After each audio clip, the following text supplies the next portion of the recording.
Muy buenos días. Estamos en CGN Noticias, Radio y Televisión, en nuestro espacio Frente a Frente, un diálogo con la ciudadanía. Hoy día contamos con la presencia del compañero de ABC, Leonardo Cáceres. Ya volvemos.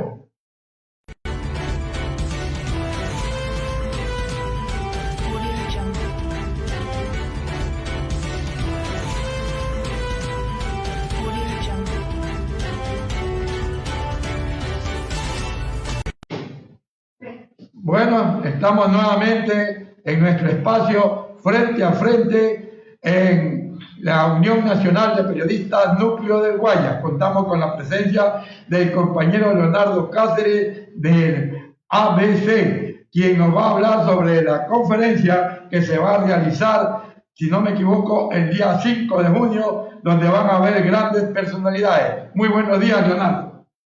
Buenos días, compañero. Muchas gracias por la oportunidad de poder informar a la comunidad en el espacio que usted descubre, que es muy importante. Para nosotros, como organización Alfaro Vive Carajo, este 5 de junio reviste de una gran importancia. ¿Por qué? Hemos tomado la decisión de ir a realizar nuestra 7ª conferencia. Y la pregunta es, ¿por qué y para qué? ¿Cuáles son las razones? Permítame adelantar. El evento está convocado no solamente como una necesidad histórica en el cual atraviesa nuestro país, sino toda América Latina. Es decir, que cualquier circunstancia, cualquier propuesta que tengamos que hacer, debe rebasar las fronteras físicas y mentales para podernos plantear una posibilidad de desarrollo. Hoy América Latina lucha por la vida. Vemos a Chile, vemos a Brasil, vemos a Bolivia, vemos a Argentina. Colombia también. Colombia, nuestros vecinos. Es decir, hay una gran insurgencia de los sectores populares que han rebasado esas dirigencias anquilosadas y ortodoxas. Es decir, que ahí es una fuerza social que está retomando su soberanía, porque la soberanía radica en el pueblo, no en los partidos políticos. Sin embargo, para nosotros como organización insurgente y rebelde, a pesar de que se está dando un rechazo a los partidos políticos, en nuestro país hemos tomado la decisión de ir a buscar un registro electoral para las 3 letras. Entonces se van a inscribir en el Tribunal Electoral. Vamos a buscar un registro electoral porque ese es el único espacio que nos queda en este momento. Es decir, que desde ahí queremos brindar una posibilidad real y cierta para todos los dirigentes, para todos aquellos que de una u otra manera tienen hoy no han tenido la posibilidad de ejercer su derecho de participación. Si hay dirigentes muy buenos en diferentes organizaciones campesinas, obreras, artesanos, comerciantes, estudiantes, universitarios, que son capaces de dirigir esos espacios, ¿por qué no pueden ser capaces de dirigir el Estado? Es decir, que nosotros no queremos ni vamos a construir un partido para caudillos, ni vamos a construir un partido de dueños, sino vamos a construir una organización política, una herramienta política que le permita a ese pueblo participar en este proceso que se avecina. Y a futuro veremos lo que vaya a pasar. O sea, lo importante es que el pueblo ecuatoriano tenga un partido más bien dedicado a ellos. Exactamente, es decir, a la participación. Por eso este próximo 5 de junio en el Hotel Palace se va a realizar nuestra 7ª conferencia a partir de las 10 de la mañana. Y vamos a tener la presencia, lógicamente, dadas las condiciones en que estamos viviendo en el mundo entero, que tiene que ver con el COVID, con esta epidemia, lógicamente que van a hacer intervenciones a nivel internacional de grandes personalidades, pero vía Zoom, indudablemente no nos queda otro camino. ¿Quiénes estarán invitados? Bueno, están confirmados, inclusive los compañeros encargados de las relaciones internacionales. Van a haber intervenciones hasta de Petro, del compañero Petro, grandes personalidades, inclusive de nuestro compañero, vaya, pues se me va el nombre de nuestro compañero que fue ex guerrillero y presidente de la República de Uruguay, ¿ya? Mujica. Es decir, que vamos a tener la posibilidad de escuchar, ¿ya? A quienes han estado haciendo esa política real, esa política grande y amplia, que es la política de América Latina, que es la política de la liberación del pueblo. Ahora, hay que recordar que Mujica fue uno de los presidentes que ha salido de su presidencia tranquilamente sin guardaespaldas, sin nada, sin ningún dinero que se haya sacado del Estado. Simplemente ha salido completamente limpio. Eso es lo que tiene que ver el concepto ético, la ética en el manejo de la cosa pública. Soy un servidor público, soy un hombre que va a servir, no a servirse del Estado. Esa es la gran disyuntiva, esa es una de las grandes metas y objetivos que buscamos y que es necesario para poder continuar en los cambios. No quiero hablar de los grandes errores que se han cometido en el pasado. Y vuelvo y repito, vamos a construir una organización de nuevo tipo, es decir, que tiene que haber una metamorfosis en el cerebro de la gente para entender los momentos actuales, momentos nacionales y momentos internacionales, que se trata en el fondo, es de ir a defender la vida. Los pueblos en América Latina hoy se levantan por defender la vida. Eso es verdad, el medio ambiente. ¿Y ustedes cómo ven la presencia del gobierno del señor Guillermo Lasso en la actualidad? Nosotros creemos, y ya lo dijimos en el gobierno anterior del señor Moreno, que la derecha se había tomado el gobierno y eso ocurrió. Hoy decimos que los banqueros han llegado al gobierno y significa un fiel cumplimiento a las demandas del Fondo Monetario Internacional y la profundización de un neoliberalismo que apunta a reducir el Estado y que para reducir el Estado significa privatizar la educación, la salud, poco presupuesto para las universidades, es decir, es unas condiciones que satisfacen a las propuestas de sometimiento del Fondo Monetario Internacional. Y eso o lo cambia, lo modifica, se integra a las propuestas del pueblo o vamos a tener grandes contradicciones en el ejercicio del poder. Bueno, es una gran verdad porque él en una cuestión de prensa a nivel internacional, Lasso ya manifestó que se iba a hacer lo siguiente, que iba a vender las carreteras, iba a vender la cuestión de la minería, también CNT y por último el Banco del Pacífico. Pero ahora sale que ya no las va a vender, sino que las va a concesionar. Pero para mí casi es lo mismo.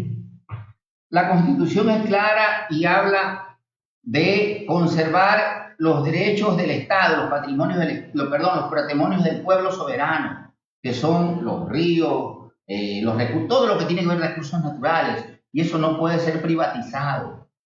Eso sería un acto inconstitucional por el que este gobierno tendrá que plantearse a lo mejor reformas a la Constitución, a lo mejor convocan a una consulta, porque ellos necesitan un Estado adaptado a sus demandas y a las necesidades del Fondo Monetario Internacional. Bueno, es una gran verdad lo que usted manifiesta. ¿Y por qué escogieron el 5 de junio para esta conferencia?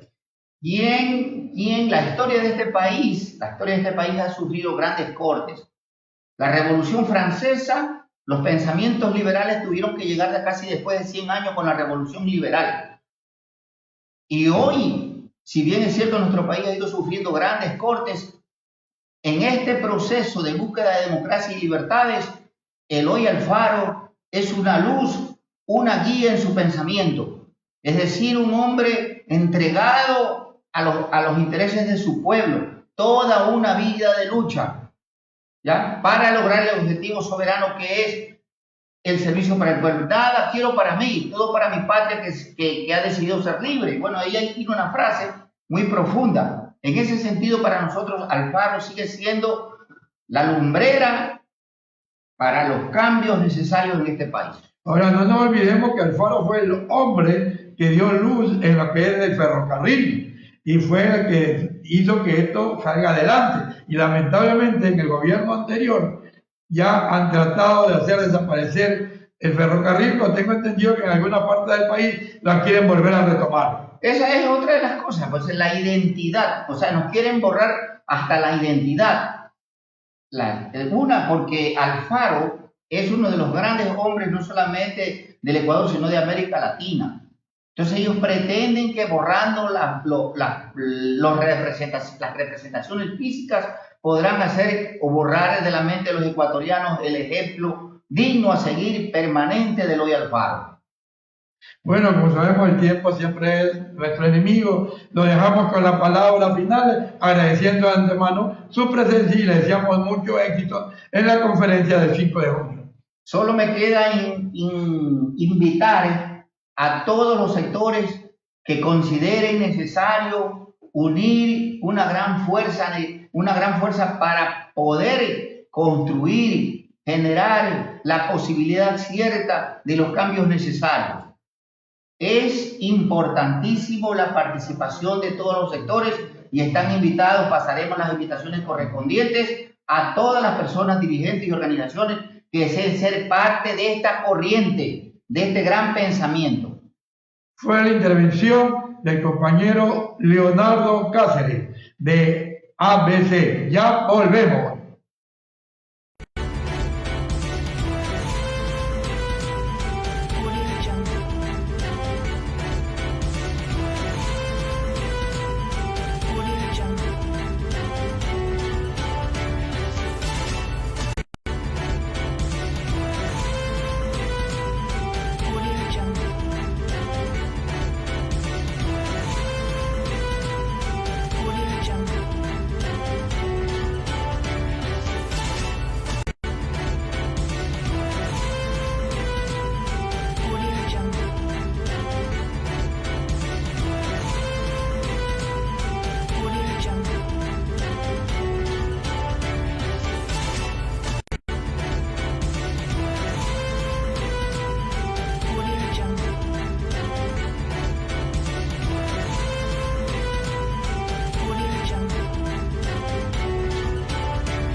Estamos en nuestro programa Frente a Frente, un diálogo con la ciudadanía.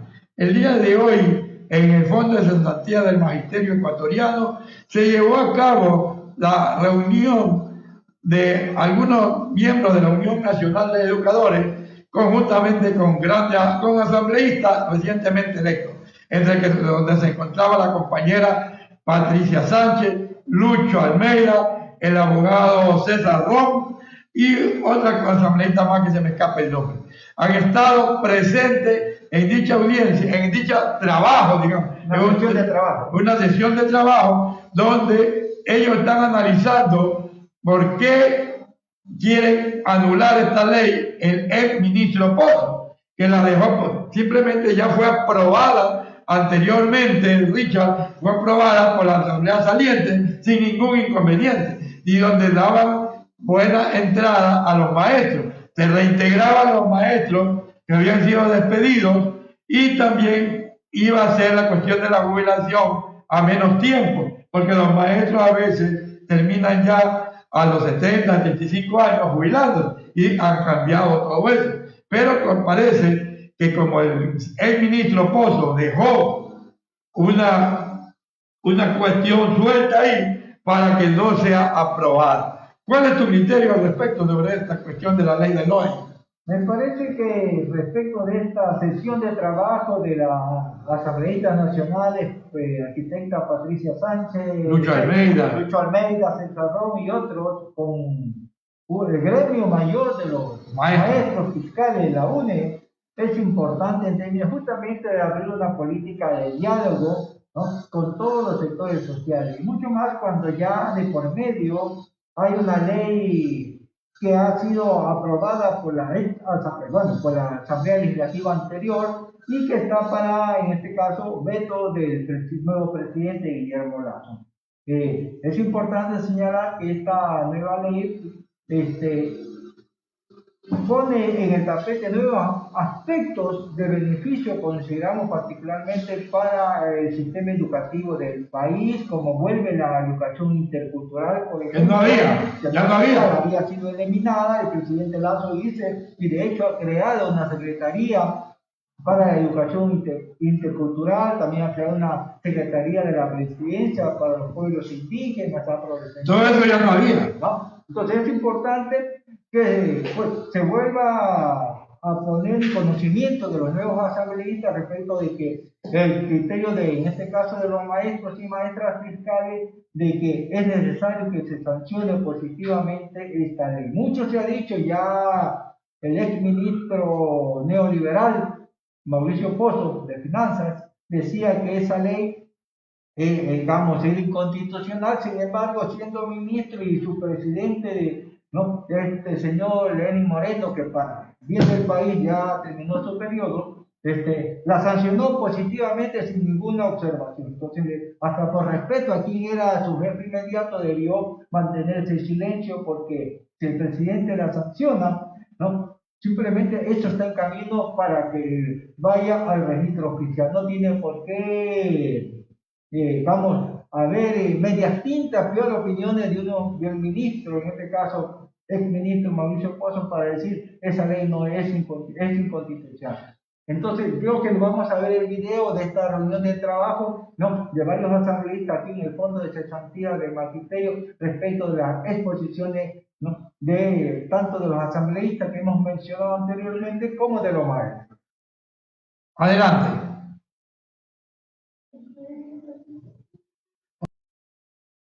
Richard, que el Fondo Monetario Internacional es el que está interviniendo con la finalidad de que esta ley de LOI no sea aprobada, porque el Fondo Monetario Internacional no le convenía. O sea, definitivamente yo creo que hay que trabajar, y el gobierno tiene que hacerlo bajo una política monetaria de carácter soberano. No puede estar condicionado a los alineamientos del tan cuestionado Fondo Monetario Internacional, ¿no? Si estamos listos ya con el video, nuestra asistencia técnica, gracias, vamos con el video. Entonces, ¿qué es lo que hace la ley? Le obliga a que paguen, que cancelen. En la nueva categoría no pagaron, hay una deuda allí, y no son muchos. Estamos hablando de alrededor de 11.000 maestros, por si acaso, es una deuda. ¿Qué más dice? El reintegro de docentes despedidos en el contexto de la pandemia. La ley humanitaria habla de reintegro. Y los maestros, sepan ustedes que sin protección, o la protección que nosotros mismos nos podemos dar, estamos buscando a los estudiantes, y la ministra los calificó de manera peyorativa, los no contactados, como que si aquí en Guayaquil estamos en la cepa buscando a los no contactados. Y los maestros también estamos en primera línea. Se olvidaron en la ley humanitaria el reintegro de todos los maestros que fueron desvinculados. Y sepan ustedes que hay 200.000 estudiantes que pasaron de los establecimientos particulares al fisco. Y ya no tenemos 40, hoy tenemos 50 y más estudiantes por profesor. ¿Se requieren o no los maestros? Pues claro, entonces, todo esto, el reintegro y todo lo demás, todo esto no es aumento en el gasto público. En realidad, se trata entonces de recuperar, se trata de reparación y se trata de restitución. Eso no quieren entender ellos. Y reparar significa, es la acción o efecto de restituir a su condición normal cosas mal hechas que han causado daño. El Correato causó grave daño a la educación y a los actores de la educación. Recuperar significa volver a tener lo que antes poseíamos. Si antes teníamos 10 categorías en el escalafón docente y el Correato nos redujo a 7 el escalafón docente, y hoy se vuelve a 10 categorías, no es entonces aumento. Si estuviéramos hablando de 15, 20 categorías. Históricamente el magisterio siempre tuvo 10 categorías. Y la misma ley, en su última disposición transitoria, habla del plan de restablecimiento del presupuesto para la educación. Por eso es que el CAL la unidad técnica legislativa y el mismo presidente de la República, que tenía la facultad de encontrar indicios de inconstitucionalidad, nunca encontraron, y por eso fue aprobada en asamblea y fue aprobada por el Ejecutivo y ordenada su promulgación. Y ahora se les ocurre pretender declarar inconstitucional. Una explicación breve en el tema salarial, porque ellos quieren coger el tema salarial como pretexto para echar abajo la gloria. Ustedes pueden ver allí, en un lado está el escalafón docente con 10 categorías. 10 categorías tenemos, desde la J hasta la A de manera ascendente. En el 2015, el Correato mutiló el escalafón, y miren cómo quedó, mutilado, recortado el escalafón docente. Para esto, nunca exhibieron ni informe técnico ni impacto presupuestario. Nunca. Para afectar derechos, ahí sí son diligentes, ahí no les importa la Constitución, la ley y nada. 10.963 docentes que estaban en categoría I, A, J y H quedaron al margen de la escala del sector público y del escalafón. Patricia, César, Geraldine y Lucho. Eso fue un atentado. Imagínate, no estaban en ninguna de las escalas salariales del sector público. Estaban en el aire. Estaban ganando sueldo en escalas inexistentes, porque el Correato se le ocurrió la brillante idea de recortar el escalafón docente. ¿Qué hace la ley reformada? Restituyase las 3 categorías porque atentaron el principio de progresividad de los derechos. Entonces, es más, como la UNE no se quedó con los brazos cruzados, fuimos perseguidos, fue asaltado el fondo de cesantía, ilegalizada la UNE, destituidos maestros peleando. Nos atacaron, nos lastimaron, pero nunca nos pusieron de rodillas. Y la UNE peleó, luchó, estamos recuperando bienes y todo lo demás, ¿verdad? Pero también recuperando derechos. Y entonces en el 2016, ustedes pueden ver ahí, el organismo rector, según la Constitución y la LOCEP, en materia salarial es el Ministerio del Trabajo. Y sus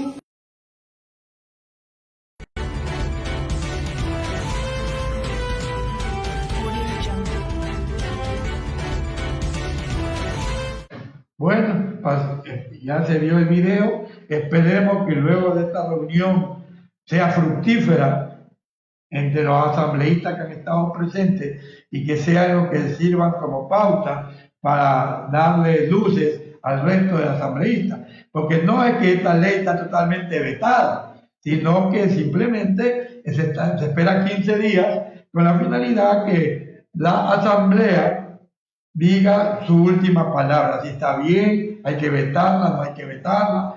Yo creo que con las luces que se ha dado en esta reunión el día de la mañana de hoy, donde estuvo Lucho Almeida, estuvo la compañera Patricia Sánchez, estuvo César Ron y otros asambleístas más, es necesario que ellos sirvan como orientadores dentro de la Asamblea General para que les den luces a los demás compañeros y se den cuenta que no es el paso a eliminar esta asamblea, sino darle simplemente el trámite respectivo, como lo había hecho el anterior mandatario. ¿Cuál es tu opinión al respecto, Miguel? O sea, digamos, para precisión, la ley está en manos en este rato del Ejecutivo para su sanción o veto, ¿no? Pues me parece que esta apertura de diálogo es en términos, de alguna manera, que son fuerzas políticas que buscan construir consensos sociales, pensando de esa manera.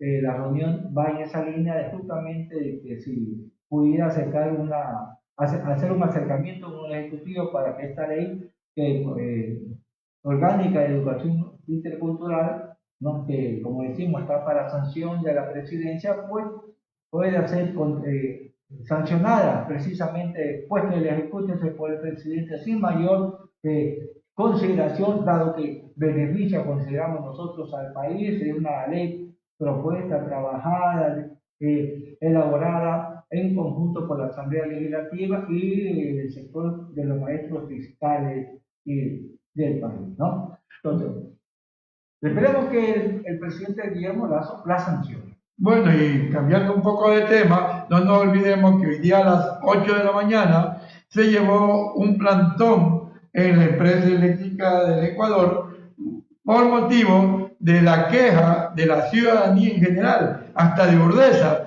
de que las planillas que llegan a sus domicilios y a los locales comerciales están sumamente elevadas. Tengo entendido que en ese movimiento estuvo el compañero Guillermo Leone y por algún inconveniente de última hora, no sabemos cuál ha sido, no han podido llegar a estar presentes el día de hoy.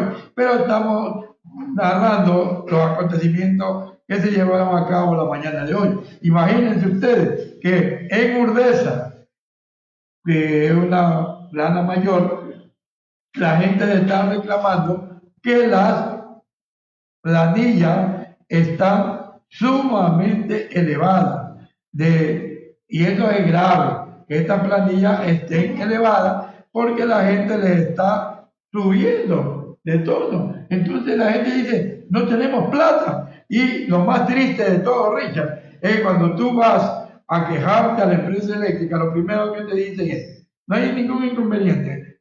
Nosotros le aceptamos su reclamo, pero primero cancele. Y luego que usted cancele, ahí le arreglamos su situación. ¿Y qué pasa? ¿Qué dice la empresa eléctrica? Yo he estado oyendo, oído comentarios de los dueños de la empresa eléctrica que ellos manifiestan que son los medidores que están demasiado viejos, que por tal motivo están tirando las cuentas demasiado elevadas. Pero por otro lado, la ciudadanía, ¿qué dice? Que los señores que van a tomar la lectura de los medidores lo hacen al simple ojo. ¿Por qué? Porque a veces el medidor está demasiado lejos o les da pereza y hacen un cálculo parecido al mes pasado. Y eso no es así. Realmente, una vez más, los servicios públicos son objeto de cuestionamiento por parte de la ciudadanía. Ahora en Guayaquil, con el servicio de energía eléctrica, antes fue con el servicio de Interagua, ¿no? Que todavía tiene problemas por las altas planillas que llegaban a los lugares. Hoy, pues la empresa eléctrica, según la propia Defensoría del Pueblo, la encargada, decía que más de 72,000, ¿no?, reclamos, planillas de ciudadanos de hogares, de vivienda del país, se han canalizado a través de la Defensoría del Pueblo hacia la empresa eléctrica de Guayaquil, del Ecuador, justamente por los altos costos que les han llegado a hogares que antes pagaban 18, 22, pues ahora están por los 70 y pico y ya no puede seguirse dando esa situación. Entonces, definitivamente hay que crear, yo digo, instancia ciudadana, y bien que ya algunos sectores ciudadanos organizados están reclamando, exigiendo justamente, ¿no?, que se revise ese valor de la planilla. Y aquí estamos con Guillermo León, uno de los compañeros que hoy estuve en el plantón realizado en las instalaciones allá en el norte de la Garzota de Guayaquil, para exigir la revisión de las planillas eléctricas emitidas por la empresa eléctrica del país, porque eso afecta los bolsillos de las familias ecuatorianas, mucho más en esta situación de crisis y de desempleo generalizado. 7 de cada ciudadano ecuatoriano de la población económicamente activa está en situación de subempleo o en desempleo abierto, y eso no puede mucho más ser agudizado por estas planillas de la empresa eléctrica. Decíamos antes, por favor, que lo que hacen es agudizar la situación de hambre, de miseria del país y de la familia. Y exigimos y demandamos pues que el señor Guillermo Lasso, ¿no?, tome las medidas pertinentes. Vamos a invitar justamente a nuestro amigo Guillermo Leone, que está aquí, para conversar con él de ese plantón realizado y las reclamaciones que ha interpuesto en unos segundos.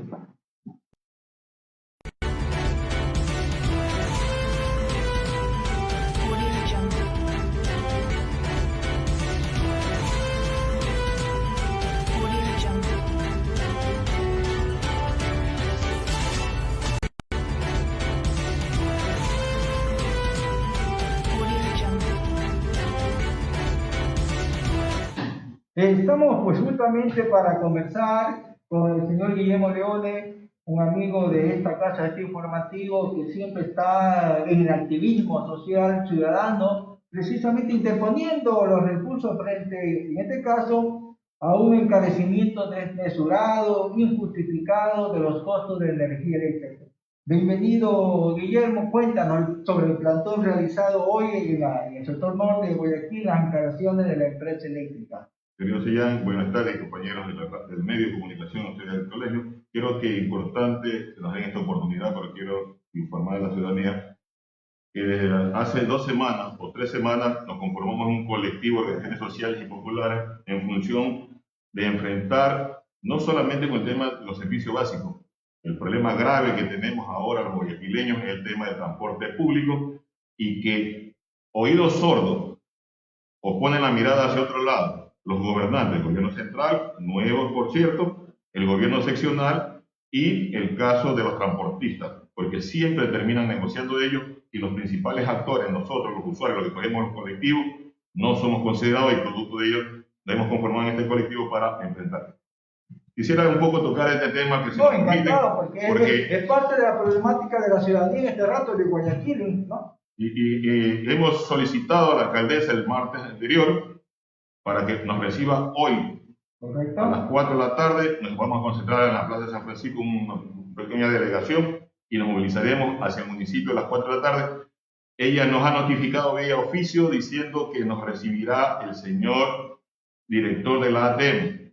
Esperemos que hoy día el señor de la ATM esté a las 4 de la tarde en función de la responsabilidad que le ha dado la señora alcaldesa y que la pone y reposa en sus manos. Esperemos que hoy día podamos conversar. Le hemos solicitado a los transportistas también reunirnos con ellos para buscar soluciones en conjunto y presentar una propuesta. El gobierno seccional, los transportistas, los choferes, que también son parte de los actores, porque ahí el tema de los transportistas son los dueños de los vehículos, pero también están los choferes, los compañeros choferes, que los dueños de los vehículos contratan a 2 choferes para tener la frecuencia de 10 vueltas en el día, y sucede que estos choferes no están asegurados y tampoco se les paga como corresponde como profesionales. En ese marco, también estos actores incorporarlos a esta discusión y este proceso de conversación.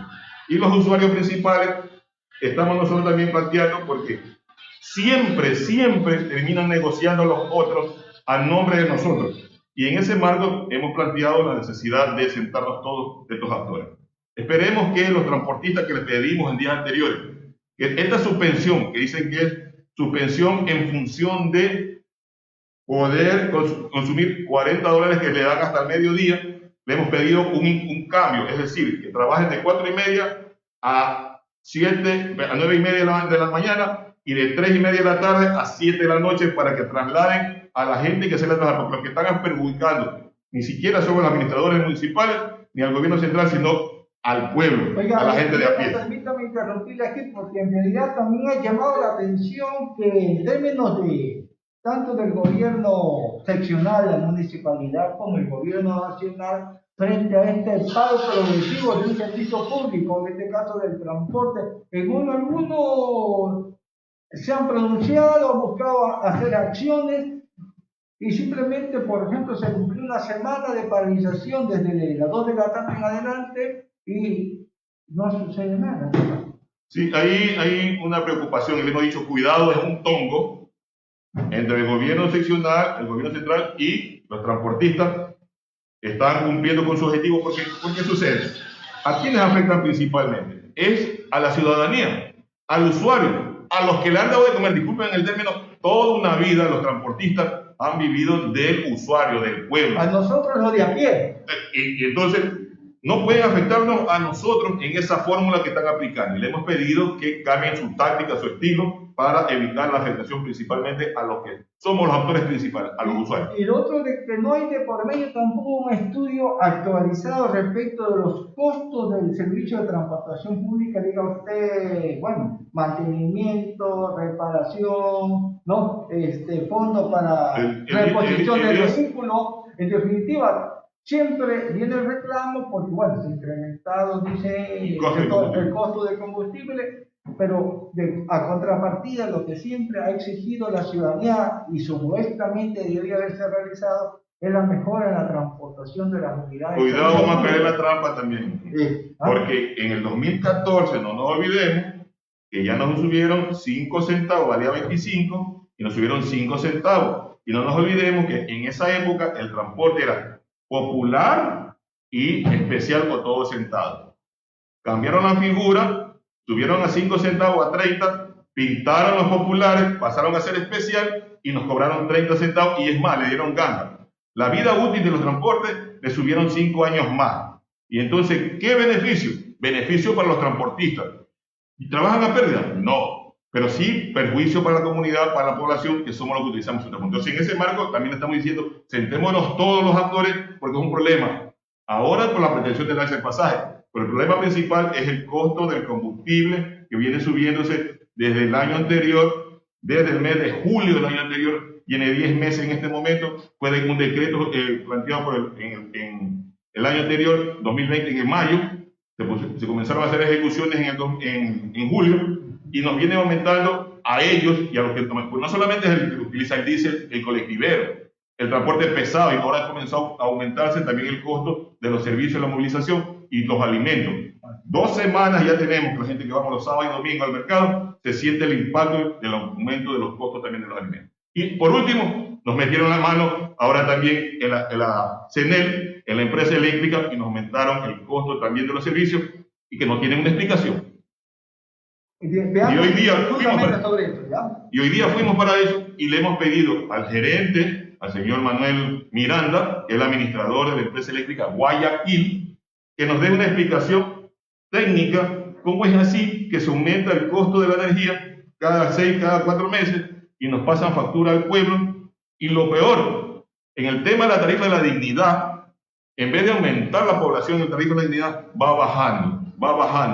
En este momento nos acaban de decir en una reunión que hemos tenido que habían 181.000, pero los que son beneficiados, porque en este mes que pasó, son 79.000. Eso significa que ha bajado casi el 50%. Y eso es contradictorio con todos los diagnósticos de la situación socioeconómica del país: falta de empleo, falta de ingresos familiares, alto costo de la vida, incremento de los insumos, del alimento diario. Querido compañero Sellán, nos acaba de decir el CEPAL que al inicio del año, que ha aumentado la pobreza, que en 13 años éramos 5 millones los pobres, hoy somos 9,5 millones. Es decir, hemos crecido en la pobreza 1.800.000, y esa familia o esa persona tiene un ingreso no más allá de $87 mensuales, por eso lo consideran pobre. Y de la extrema pobreza hemos crecido un 13.5%, es decir, 1.400.000, y con un ingreso de $47 mensuales. Estamos en la extrema pobreza. Y los que no tienen empleo, y los que no tienen ni siquiera ingresos, que no han sido medidos, que somos mucho más, pasamos de lo que nos están diciendo que somos 52% de pobres, estamos más allá del 70% de la población en la línea de la pobreza, y la extrema pobreza ha crecido. Es decir, nosotros no podemos aceptar el aumento ni del pasaje, ni siquiera de las energías eléctricas. Deben buscarlo. Y más aún, en la energía eléctrica, ¿cómo puede ser que nos sigan subiendo cuando ya no utilizamos combustible fósil? Utilizamos ahora las hidroeléctricas. Esa gran inversión, y de lo que también se nos llevaron los que se fueron, no debe beneficiar al pueblo. ¿Y qué se dijo? Que cuando tuviéramos las hidroeléctricas se iba a bajar el costo de la energía eléctrica a 4 centavos de dólar. El primer ensayo que lo hicimos, que lo presentamos en sectores populares, me acuerdo bien, planteamos ahora, como tarifa de la dignidad, un ensayo inicial que se le ponga los que consumen 100 kWh en la sierra y 130 en la costa a 4 centavos. Pero, oh sorpresa, que en la planilla de la tarifario, los pliegos tarifarios, ha sabido ser que tenemos 0.079, lo que consumimos de 0 a 50 kWh, y de 51 kWh va subiendo a 0.081 y va subiendo el otro 50%, es decir, lo que consumen de 100 a 150, vamos a 0.091. Nos van aumentando, y eso es raro, pero los que consumen más allá de 300 kWh le ponen el aumento cada 150 kWh. Le subsidiamos, nos pasan la factura al pueblo y nos siguen viendo la cara de tonto. Otra y vez es una necesario levantar una contradicción, pelea. ¿no? O sea, supuestamente lo que menos consume se descarga más, entre comillas, digamos, porque también una familia de 3, 5 miembros no es que va a consumir 50 kilovatios, por favor, es supuesto. imposible. O sea, es una falsa medida, ¿no? Un insulto a la Así es, inteligencia, un así es, insulto al ¿no? pueblo, no pueden seguirnos burlando, pero también es responsabilidad de nosotros, los pobladores, de la gente, de a pie, del pueblo, de sentarnos, organizarnos y elaborar propuestas que nos permitan mejorar las condiciones de vida, de presentarle al nuevo gobierno, a los asambleístas, a las instituciones. ¿Cómo puede ser posible que existe la CENEL Guayaquil y la CENEL provincial, que son 11 empresas que tienen ellos? Pues tenemos un organismo de control que es apéndice del Ministerio de Energía. Arconel anterior, ahora ARNEL, Agencia de Regulación y Control Eléctrico. 200 personas promedio tienen ahí como funcionarios. Un presupuesto anual de $3 millones. Y ustedes lo conocen a esos que tienen que regular para que nos cuiden en nuestros bolsillos. Ni siquiera aparece. Ellos cuidan que vayan incrementándose los costos, más bien. Ellos son los que crean el pliego tarifario. Por último, son el organismo que crea el pliego tarifario. En vez de mejorar, nos perjudican. Guillermo, pero hay otro aspecto que preocupa, lo que ha señalado ya el señor Guillermo Lazo, presidente del país, de que, por ejemplo, la eléctrica va a ser, pues no dice privatizada, dice concesionada. Concedidas y No concesionadas. concesionada. Entonces uno se preocupa más, pues si ahora siendo una empresa de carácter nacional, ¿no? Hay altos costos sistemáticos, permanentes, incrementos en las planillas de consumo de los hogares, o una concesión que equivale a una forma de privatización, ¿no sería peor todavía la situación? No sé a dónde vamos a terminar, porque lo que he escuchado en los últimos días, el presidente de la República, todo pasa por su boca: concesión y privatización y venta. Esto significa que retrocedemos muchos años, y eso también nos va a obligar a regresar los métodos de organización y de lucha, de levantar al pueblo para exigir que no nos sigan afectando. Si con las cosas pequeñas nos están afectando, ¿qué será con lo que viene? Y vamos a regresar. El ejemplo histórico del 2019, octubre, cuando hubiera aumentado el costo del combustible y se pretendió ya subir el pasaje y dejaron un reglamento. Primero fue el 883, que se lo derogó con la pelea, pero quedó un reglamento del 894, que es el que se agarran ahora los transportistas, que hay que buscar mejorar, calificar, y con ese cuento están buscando también, porque también el tema del subsidio focalizado es otra trampa en función de los intereses del grupo, y no pueden seguirnos afectando. Entonces, lo que se viene, y esperemos que el presidente haga una reflexión, que su equipo de asesores maneje de mejor manera la política, porque si no, caminamos a lo que está pasando en el vecino país, en Colombia. 4 semanas de movilizaciones, casi 57 muertos, casi 120 desaparecidos, y la pelea sigue. El pueblo ya no le tiene miedo. Brasil también, la gran movilización ciudadana, justamente tanto por el manejo de la pandemia del COVID como por los altos costos del litio, ¿no? Cuestiona en más de 138 ciudades de Brasil que se han movilizado justamente ayer en exigencia de mejores medidas de contención de la pandemia, pero también contra el alto costo de la vida que ha significado la política neoliberal de Jair Bolsonaro. Concomitante a eso aparece el tema de la salud, aparece el tema de la corrupción, se aumenta el costo de la vida y la población tiene que reaccionar. Un poco para señalar los rumbos que le quedan a las organizaciones sociales populares y terminar esta entrevista, Guillermo. Bien, yo quiero hacer una reflexión. Primero, hacer un llamado a los transportistas hoy día a las 4, que nos tenemos que ver. Lo vamos a ver en la Plaza de San Francisco y vamos al municipio. Bien. Esperemos que el delegado de la señora alcaldesa nos reciba hoy día a las 4 en el municipio. Nos toca, es una obligación moral, los ciudadanos de a pie, las organizaciones sociales, unirnos para enfrentar estas políticas neoliberales que se avecinan. Solamente, como dijo alguien, solamente el pueblo salva al pueblo. La organización, la unidad y la lucha es el camino para resolver los problemas de los pobres. ¿Qué mejor ejemplo lo que está pasando en Colombia? ¿Qué es lo mejor ejemplo lo que está pasando en Brasil? ¿Y qué mejor ejemplo lo que pasó en octubre del 2019 aquí en el Ecuador? Que solamente la lucha hace retroceder a quienes nos quieren afectar los intereses del pueblo. Tocayo. Muy bien, gracias, Gracias. Guillermo Leones, por esta entrevista y fueron justamente la televisión de un activista social respecto de los altos costos, en este caso del servicio eléctrico para los hogares de Guayaquil, que en realidad es una problemática nacional. Y hasta un nuevo día en nuestro programa Frente a Frente, un diálogo con la ciudadanía.